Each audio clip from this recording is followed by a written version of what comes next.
I am Zach Morgan. I'm a director of quantitative research here at Accelerant, and I'll be helping facilitate the discussion for our next presenter, Alex Strauss.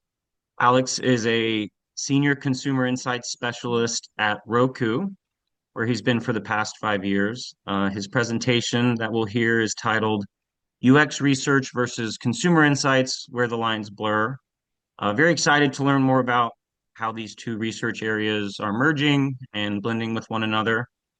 So without further ado, Alex, feel free to take over and share. The floor is yours. And I'll let you decide if you want to take questions as they come throughout the presentation, or we can also save them to the end and I'll help facilitate that. Yeah, I'm at well, one, thank you so much for having me. Thank you, Zach. Thank you, Bill, for inviting me. This is actually my second RVic I'm presenting at, so I'm excited to be back for round two. I'm happy to take questions throughout. A lot of this topic is meant to elicit some questions and some thoughts. So if you have any, please contribute throughout. If I can't see them, Zach, feel free to chime in. Otherwise, I'll definitely have enough time at the end to answer any questions. And I really do want to facilitate some discussion. I want to hear how you guys feel on this topic at the end. So if we don't get them covered through the presentation, please let's make sure that we cover them at the end. So with that, let's jump in. This topic, UX research versus consumer insights, where the lines blur, is really a bit of like a passion point for me because it's a little bit the way that my career has shaped up in insights over the last few years. So I started my research career on the agency side at a company called Holland Partners. And then from there, I went client side, first with a small social media sports startup called Whistle, and then to ESPN, working on the ESPN Plus business. And throughout all of those phases of my career, I would always call myself a consumer insights professional. I worked in marketing research and content research and brand research. So really focused as a consumer insights professional. And then in 2021, I went over to Roku and I was brought over in a consumer insights capacity on a team called the Programming and Engagement Research team. But my focus was more on product research, and so that was like where I started tiptoeing and dabbling into the UX space. And then as my career has evolved here at Roku, my team then got absorbed into the UX research team, and then that previous team dissolved, and now I'm a full UX researcher as a part of that team, and actually manage now a team of UX researchers as well at Roku. So I've fully made this pivot. And throughout my time at Roku, I've been noodling on this question of like, well, what is UX research? What is consumer insights? Like, where do I draw the line? Where does this sit? We also have a consumer insights team at Roku, and so the delineation of where does this project sit? Where does this go? Has been a question that's come up a lot. So really, that's the crux of this presentation. How do we differentiate these disciplines? And as things evolve, do we need to, as these lines blur, is it important that we maintain UX research and consumer insights as two unique research disciplines? I'm not sure I'm going to give you a direct answer to that question by the end of the presentation, but hopefully I'll leave you at least with some good thoughts and the way that it's trending and how you view it as well. And definitely want to hear your thoughts at the end. So traditionally, I just want to kind of set the scope a little bit and set the ground rules for how I'm framing this conversation before we get into the nitty-gritty of it. So at a high level, I always have thought about UX research as in the product, with the users, in the execution and the actual interaction that you're doing with the people in your business, like in your environment, in your ecosystem. And then on the other side, consumer insights tend to have more of that macro lens as far as being focused on the market, being explorative and generative insights, trying to really get at those why questions and really focusing more on the brand and the business strategy angles. And now all of a sudden this is kind of getting thrown in the mix for a few reasons. And I think one is just the primary reason is the lines are starting to blur because of the digital landscape. I think that one of the easiest examples is like a brand like McDonald's, right? If you went to McDonald's in the 90s or 80s or what have you, there was one point of interaction. You went into the store and you purchased a burger and some fries, and then you left the store, and that was the end of your interaction with that brand, except for maybe seeing a commercial on TV.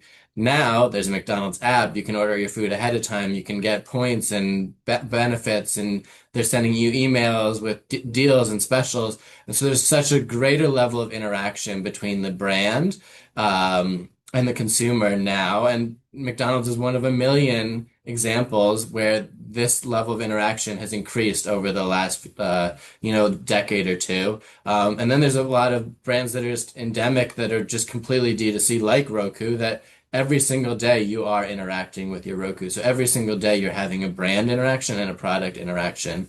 Um, and so at that high level, there's inherently overlap, there's inherently blur. And beyond that, and I'm going to get into the nitty-gritty on all of these things later, but the tools and skill sets that we use as researchers have increasingly begun to overlap. And then also, we can't have a research presentation right now without talking about AI. The fact of the matter is, it is scaling research and changing the landscape at a really fast level. And so the volume of research we can do and the speed at which we can do it is all changing really quickly. And that also facilitates kind of more cross-functional research and insights. So this next section I've titled the current landscape, but really I've set this up to be a bit of like a practical layout just for like if you want to take this deck, I'll share it with Bill and the team and they'll send it out after. But if you want to take this deck to get stakeholder buy-in and help kind of show the differences, I think these next slides hopefully lay out in a good way like what is the difference and kind of give you in layman's terms the easiest way to just decipher between the two disciplines. So I've broken it out into four buckets here. Scope and focus, where each discipline spends its attention, methodology and approach, how each discipline gathers insights, the organizational context, where they sit and who they serve in their organizations, and then the outputs and application. What are the outputs of these and what are the actions that are taken based on these types of insights? And so for each of them, I'll kind of talk about the uniqueness, but also the overlap within the two. So starting with scope and focus, UX research, and I kind of alluded to this a little bit earlier, but is all about that interaction, right? It's about the experience of your users in the ecosystem. So it's how they're interacting, the usability patterns, and how they're completing tasks, how they view your interface and your design, and can they effectively navigate it? And those really like very tactile and small, minute behaviors.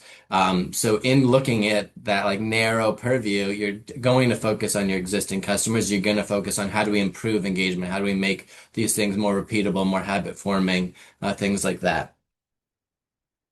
On the consumer insights side of the lens, it's really more about that understanding that broader consumer context, looking at market trends and category dynamics, purchase drivers and decision making, how the brand plays a role in how they choose or choose not to engage with your brand, and really focusing on those macro levels and behaviors and attitudes. And so it's definitely not that simple, but generally it's about focusing on your potential customers. What's that opportunity, and how do you acquire them as opposed to how do you interact with them, which is more on the UX research side of the coin.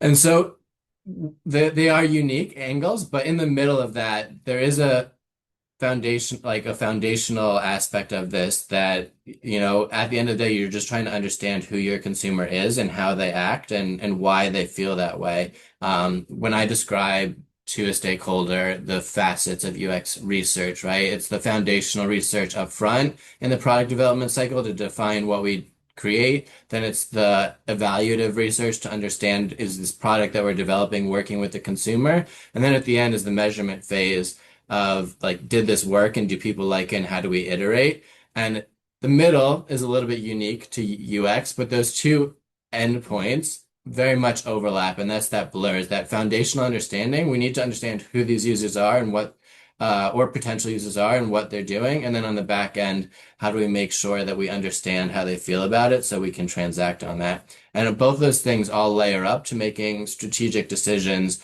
on product innovation. Where do you take your business? Where do you take your brand to move forward and staying relevant with today's consumer? And in both the disciplines play a huge role in helping to shape those product strategic decisions.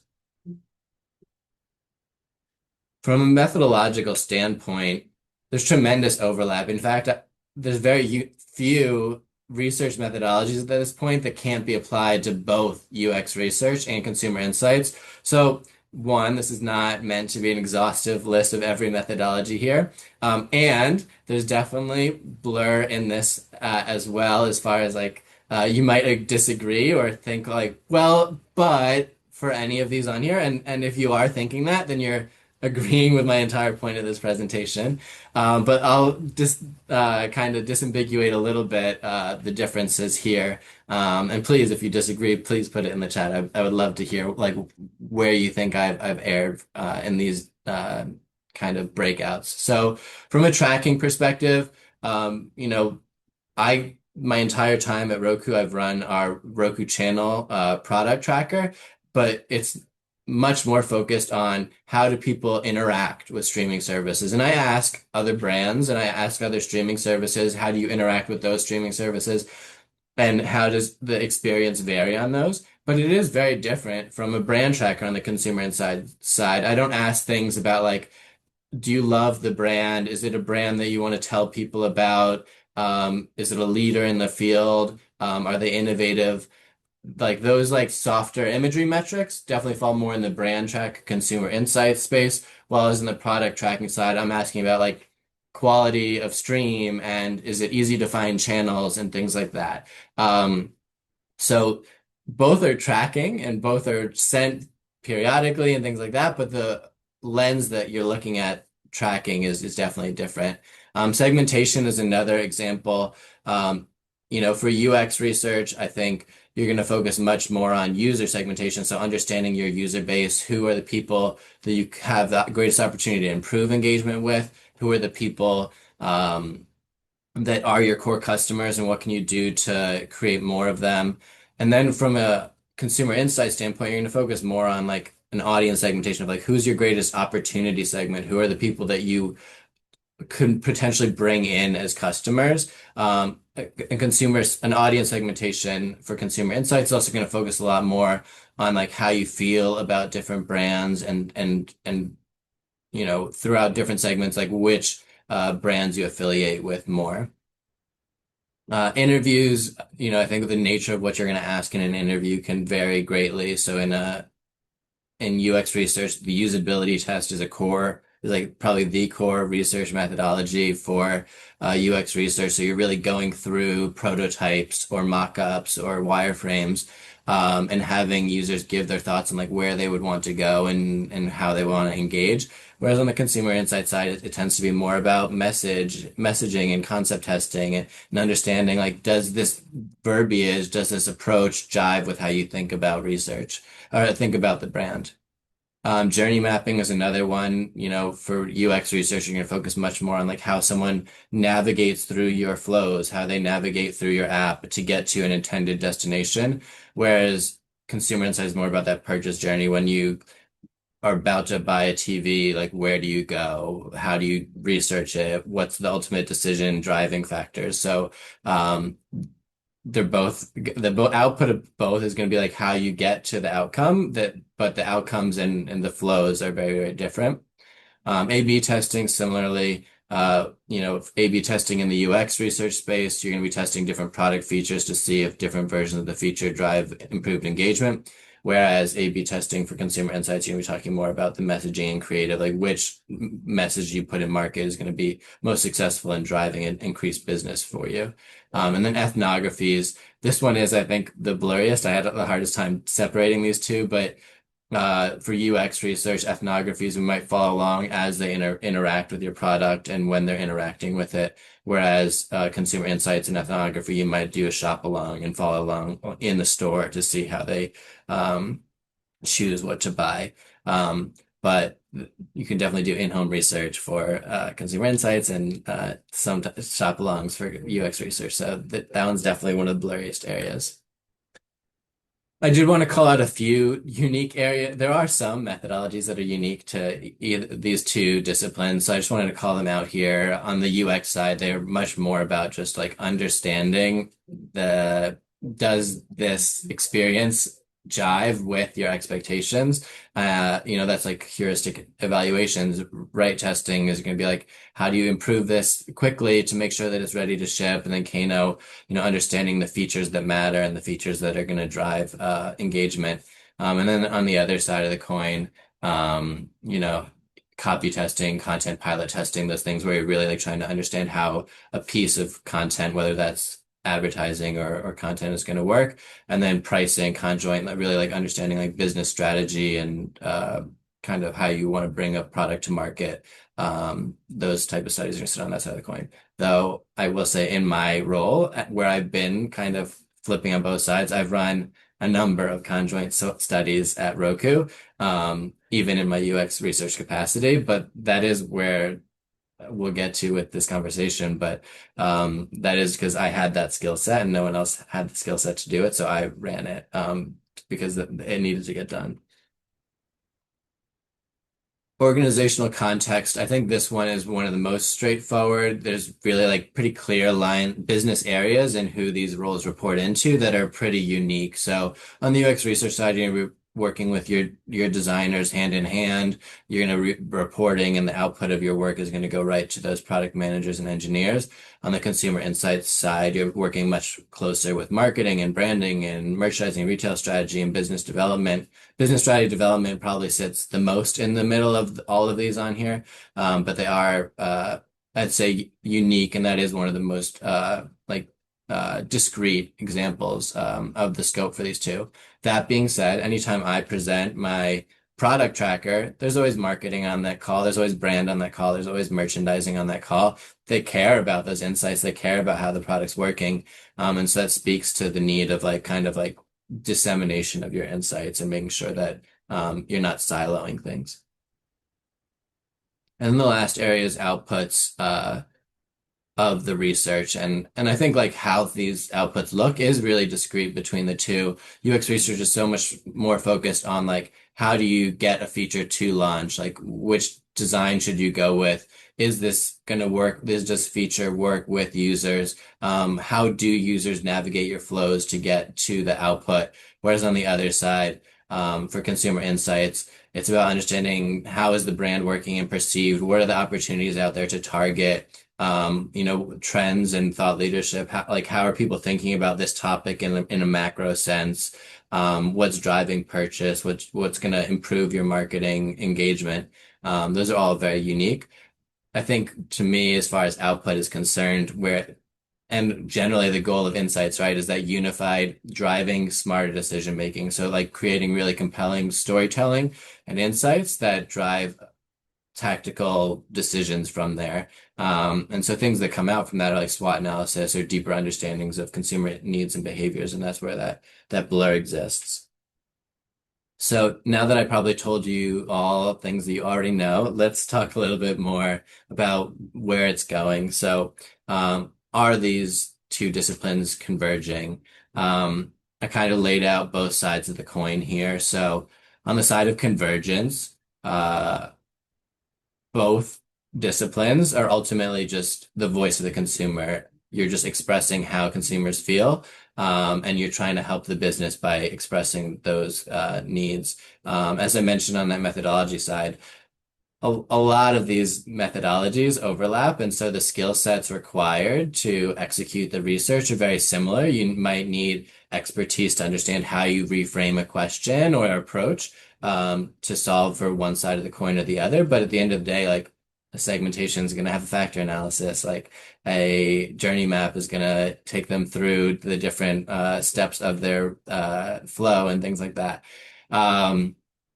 And then the last one there is that just increasingly businesses don't want to make decisions in a silo off of one data point, and there's just a greater need for a holistic view of aggregated insights and sources that are not just the study you conducted, but more broader framing to provide required context. Um, the reasons to keep them separate. If you have different stakeholders, they're going to have different needs, and you want to make sure that you're meeting specific needs. The timing of a UX study can vary greatly from a deep dive, like market or consumer research study. The strategic lens of consumer insights versus the tactical lens of UX research are very different. And then also, I think one of the biggest ones is there is this expertise, there is a specialization within both of these fields, and understanding those outcomes and design and how you produce those outcomes is really important. So if you converge them, it's potential that you're gonna kind of be a master of nothing, like master of none. So you don't want to dilute. So a few trends that are driving the conversion side of the coin. As I alluded to at the front, technology is a big one. These next two slides will kind of touch on that. So as AI seems like every single day is changing our field, it's also changing the speed at which we do research, it's changing the way that we do research, it's changing the parts of the research that we spend time on. So automated data collection, AI moderation, synthetic data, all these things are things, challenges that all researchers are facing, and things that are kind of expediting our timelines and lowering the barrier to completing research in a more timely manner.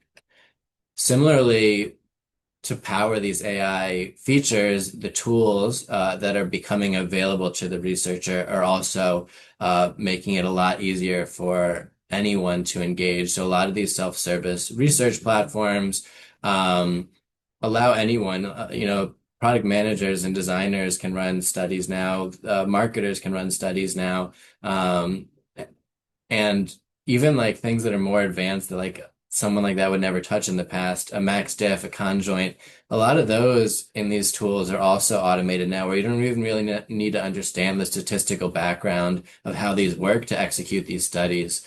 And so the implication for that on the researcher is like you need to shift from like doing research, but also enabling research and making sure that things are done in the right way and operationalized to provide make sure that there's success and the insights that are generated are accurate. And then focusing on like the big swings as a researcher is really important. The things that just like a stakeholder would never be able to execute. But that democratization also means that the speed and the amount of research being asked to you is kind of is shifting. The next trend is, as I mentioned, with the digitalization, products are experiences now. Everyone has an app, everyone has a website, everyone has a platform.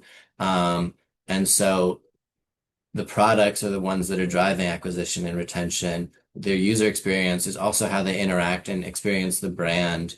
And what they do in their product is like their behavior. So a lot of times where we drew these hard lines between the two disciplines have very much blurred.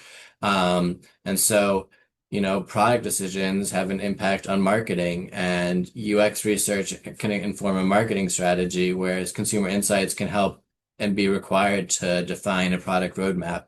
And so just with the nature of a product not just being a thing that sits on a shelf, it really informs and drives kind of different needs for the outputs of the research. And then the last trend that I think is really driving convergence is what I alluded to as far as like needing holistic insights. So there's so much like social media listening and like always on trackers and intercept surveys and all these things that are always on vehicles that are always collecting insights. And a lot of these just like quick turn self-service platforms allow for research to be collected quickly, frequently, and so we're not just doing one report every few months now. There's like ongoing dashboards that need to be maintained and shared out on. And so these faster feedback loops really make it so that researchers on either side of the coin have to aggregate insights, make sure they're all widely disseminated and democratized, and available for all. And that doesn't really change on the UX research side or the consumer insight side. So what's next? Where does this go, and how do we kind of decide make this convergence decision? I think there's a few factors that we can just look at as far as like should they merge. An easy one to break it out by is company size. At a startup or smaller company, kind of, they're only going to have one or two researchers, so often the disciplines are combined just out of sheer necessity. At mid-sized companies, uh, I think it depends on the F amount of interest and kind of value they place on research, whether or not there's the opportunity for integration. And then it really is almost at the enterprise level where that's where it makes most sense for these disciplines to live in two different areas for now, because just the nature, the volume of work required, the complexity to answer these bigger questions may require like the separation of the disciplines. I think industry also has a huge bearing on whether or not these disciplines should merge. In the tech space, I think, for Roku, like me sitting in the Roku org and sitting on both sides of the coin, it definitely blurs more rapidly because on a tech platform, those interactions are the same. The interactions are the experience, are the product. Whereas in the CPG retail world, while McDonald's does have an app now, there still is the in-store experience. There still is a really important role of marketing and advertising and things like that. So it can be a bit more distinct. Um, and then just company culture will play a role on whether or not these functions merge. Some companies are very collaborative, very flat, and so that makes integration a lot easier. And some other organizations like kind of keep things in very tight silos, and in those areas the insights kind of stay in those places, and so you kind of need distinct functions to support each of these business areas.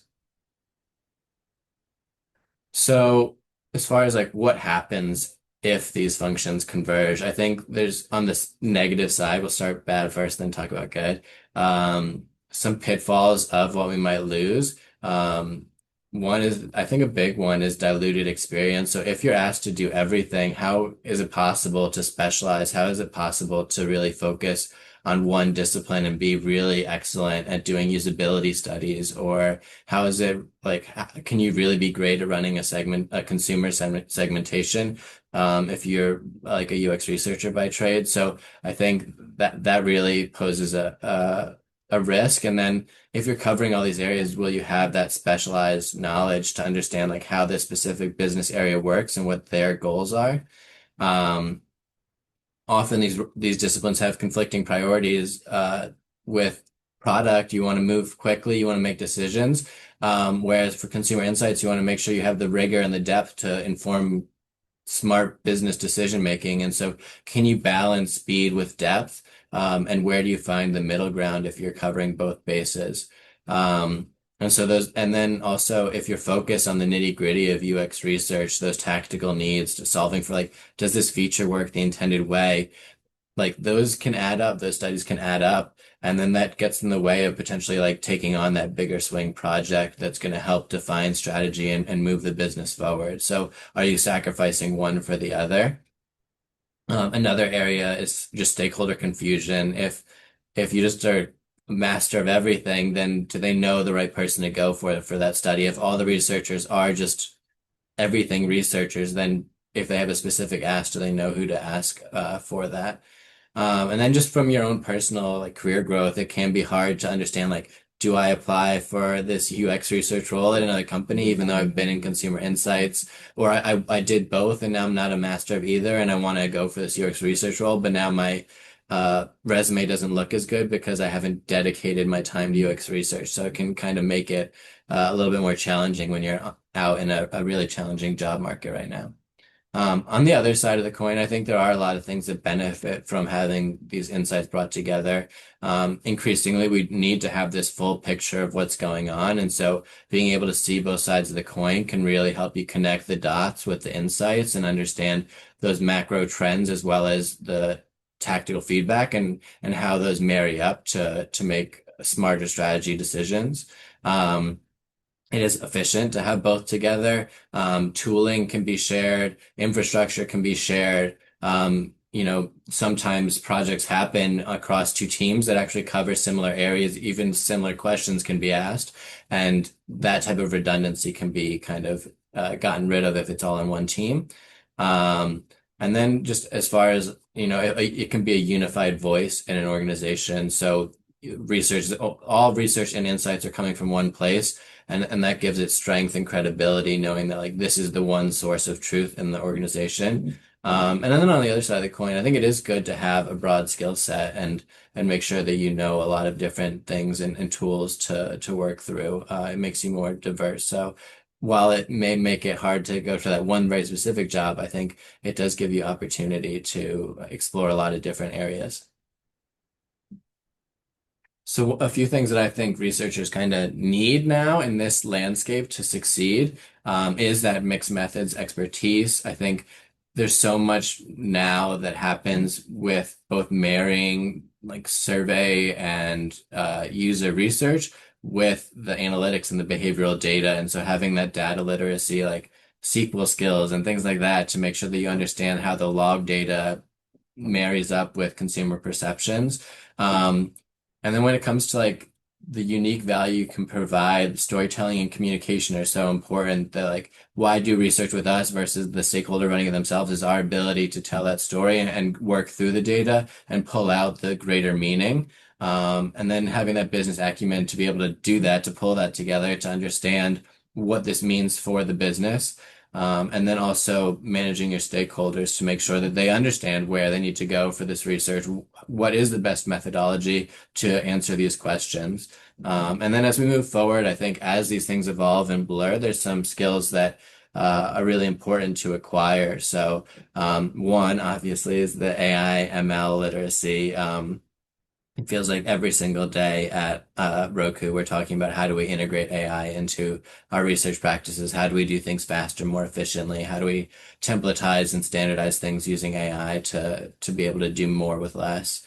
As I alluded to, research operations has become increasingly important. The ability to operationalize research programs across organizations and make sure that they're stood up in a way that is both effective and efficient, but also getting the right depth of insights is really important. System thinking, just having that broader lens to think about and cross-functional collaboration, just making sure you're across, like you have that purview that you can think bigger. And then, of course, ethical research practices as well, just making sure that, like, with AI, with these things, that we're doing things the right way, that we're creating a beneficial experience for users, that isn't kind of detrimental.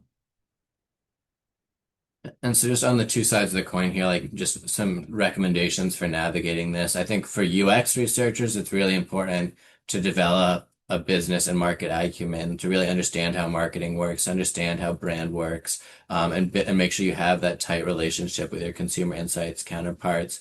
And then kind of the exact opposite on the consumer insights side. Figure out how products work. Like, what does a product manager do? Like, how do you build a user interface? How do I run research more quickly? How do I flip research more quickly to get more tactical insights that may actually benefit marketing or in the business in that way? And again, partnering with the UX counterparts on the other side. And then for research leaders, I think there's really great opportunities right now to look for collaboration to make sure that consumer insights teams and UX research teams are working in lockstep and making sure that they are providing complementary and not duplicative insights and that they're unified and providing similar insights. You don't want to tell two different narratives on both sides of the coin. Um, and then similarly, as projects get defined, I think it's important to have clear roles to make sure that you know where projects should go, but also give researchers the flexibility to explore, out different methodologies, try out different approaches to broaden their skill set and be really successful. So I'll just finish this whole thing out with kind of five principles that I've kind of covered here, but distilling that down into a quick summary here. So I think the first important thing is to stay curious about the other side. It's important to stay curious and figure out like what you don't know and broaden that skill set and learn from adjacent disciplines. And not to be hypocritical, but I also think it's really important to maintain that core excellence. So there is a lot of specialization in these two disciplines, and I think it's really important that you have that defined skill set and you have that ability to be the expert because that's going to carry more weight with your voice in the room. Understanding technology and trends and how they're accelerating the changes in the industry, understanding AI, like you almost have to embrace it at this point. If you don't, I think in research you really are going to get left behind. So understanding how that is shaping the new landscape of research and what is going to mean for both sides of this coin and where there is going to be increased overlap because of that. When it comes to research or like business needs, focus on that broader question, not like the label of like, oh, this is a UX research product. What is the business need that's important here? And what's the best methodology and best team to handle that to get the right answer and drive the approach there? So focusing on that question, I think is a really important part.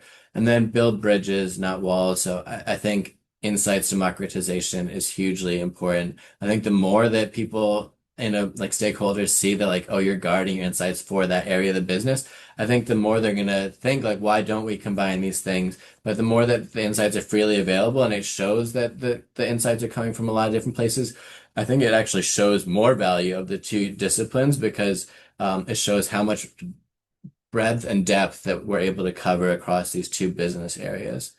So with that, that's all I have.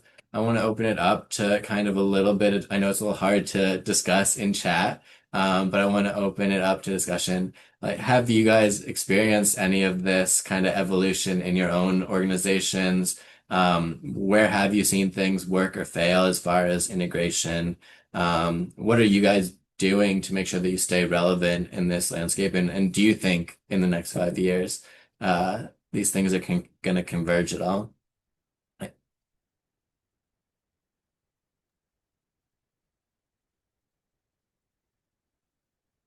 Yeah, great questions, and thanks again, Alex. Super interesting topic. Again, feel free to add any questions in the Q&A. Happy to relay those. Otherwise, I mean, I can give a little bit of just insight, even from Accelerant. We are traditionally in the consumer insights world and haven't had a UX division or arm really, but we've since been starting to actually get into UX research, I think, just in the past few years, and Bill can attest to that. I think for now we're still a bit siloed because of our backgrounds, and so there are some folks who really specialize in the UX side, a few people. Most of the others have come from a purely consumer insights background and haven't really touched it, but I think there's just a lot of room to keep communicating and learning from one another, and something that we could actually be having more learnings and discussions about internally. To open up the questions, maybe though, for you, I think just even getting more into just like thinking through exemplars of how this is going. I was wondering if, Alex, you could even think about and give any details about any like case studies that you have seen in Roku or otherwise of like a really good example of how consumer insights and UX research have integrated well and have really helped to level up the research and the insights and the output that you're getting out of it. Even just like a few details, don't have to get too in the weeds, but just wondering if there's anything that comes to mind of a really good case study of how the two of those merging and integrating well helped get more out of it than they would have if they were being done individually, not really interacting and communicating with one another. Yeah, I mean, I think to me, it's just a lot of the way that we present research at Roku. We make sure that not just the product managers and engineers are on the meetings, but also the marketing teams, also the brand teams and things like that. And then also the way that I share research a lot is I'll do separate readouts. So I'll do the broad readout to just like share the insights, but then I'll do a follow-up session of my tracker with just the product managers to talk about like what business areas do we need to improve on? Like why do we think we're seeing some of these things? And then I'll have a separate meeting with marketing of like why do we think people aren't noticing this kind of content more? Like what can we do to better promote this? And so taking the same piece of research and kind of repositioning it and adapting it to make sure that the application works for both sides of the coin. So in a lot of instances, it's not even about doing unique research. It's just about putting the right lens on it so that it means different things for different people. I think that's one of the ways that we've really seen it like adapt and be applied. Um, and in general, like actually like our consumer insights team is now standing up another tracker that is about like the experience on the Roku platform with different features, but it's for marketing because they're going to do more product like driven campaigns. And so it's a product tracker, but it's for the marketing team. And of course, the output of that is not only going to help the marketing team, it is going to help the product team as well, as far as are people noticing these things that you're building and why not and things like that. So it is really interesting just seeing like where do we sit like that. The consumer insights team is running that one, not me. And there's no problem with that. And I think it's going to be just as effective. And so I think sometimes it's okay to just embrace that blur and let it run as long as the insights are being properly disseminated and that they're really getting out there. So I think those are kind of the best examples I have. Totally. Thanks for that. It looks like we did just get a note in the chat. Really love this presentation. This is from Layla. Um, if I hope I'm pronouncing that correctly. Really love this presentation. It's super relevant to me as my org has just combined market research and UXR. I'm also transitioning to UX research and I'm getting my master's in UXR. Awesome. In my job search, I've seen more and more that consumer insights roles involving more UXR responsibilities. Do you foresee this continuing to happen? I think it will, especially as companies are leaner and trying to remove perceived redundancies. I'd love to hear your perspective. Yeah, I think it's kind of twofold, right? It's that companies want to get the most out of their researchers, so they're like, yeah, you need to do everything. But I think why I also don't didn't give an answer to this question of like should they merge is because I think there is sometimes an organization doesn't understand the incremental value that each of these disciplines provides, and so they're like, I just need a researcher to do research, and they don't make the distinction that is required. And I think as researchers, we it's important that we educate in that way and that show like if I were to come into an organization like that was like I just need a researcher to do everything. I'm like, I'll do the stuff. Obviously, you're hiring me to do the job, but like here's where I specialize. I think we need someone to come in and do usability tests and really build out the UX practice more, and I'll focus on the consumer insights or vice versa. I think it's a lot our job to make sure that people understand the value that each of these disciplines provide. And even in a world where we're doing more faster, there is a lot of specialization that is in each of these fields, and it's important that like organizations understand that incremental value that each is providing. Yeah, totally agree. I do think that there's room for both specialization and integration and learning from those two groups. I think just like an example from my world is like I'm often helping out with consumer segmentations, and that's kind of one of my favorite methodologies to get into. And I love the idea of, taking the knowledge we have from a certain consumer segment that, maybe this segment really cares about uh, the user experience and technology and is savvier than the other segments. It wants to learn more about it. So then taking that and helping us, get into some user research with that group specifically because they have better thoughts about these UX things. So maybe, getting into some qualitative research after we've done the consumer insights of the segmentation and then developing that into some future UX research that can come out of it. So I think there's a lot of room for integration. But yeah, there will always also be, I think, some specialization within that, and everyone will have their own specific expertise. But I think great to have just knowledge shared and continue to inform one another, like you said, Alex. Yeah, absolutely.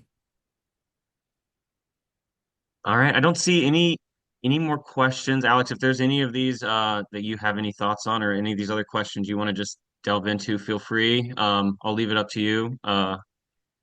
And also from Layla, thanks. That was a great answer.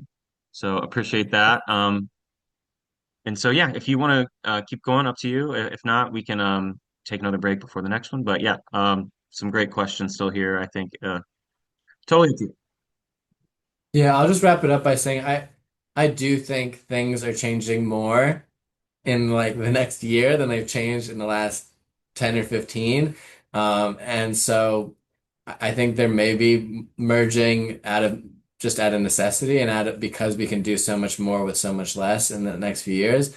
And I'm just kind of along for the ride and hoping that I can kind of keep pace. So I hope everyone feels similarly. I hope no one feels discouraged by this. I think it's really exciting opportunity. Um, but it is a time where like evolving will be really important and staying on top of all of this and keeping a really broad skill set is going to matter more than ever. So I would just encourage everyone to just like seek knowledge now and stay on top of it because otherwise it's going to be pretty tough for the next few years.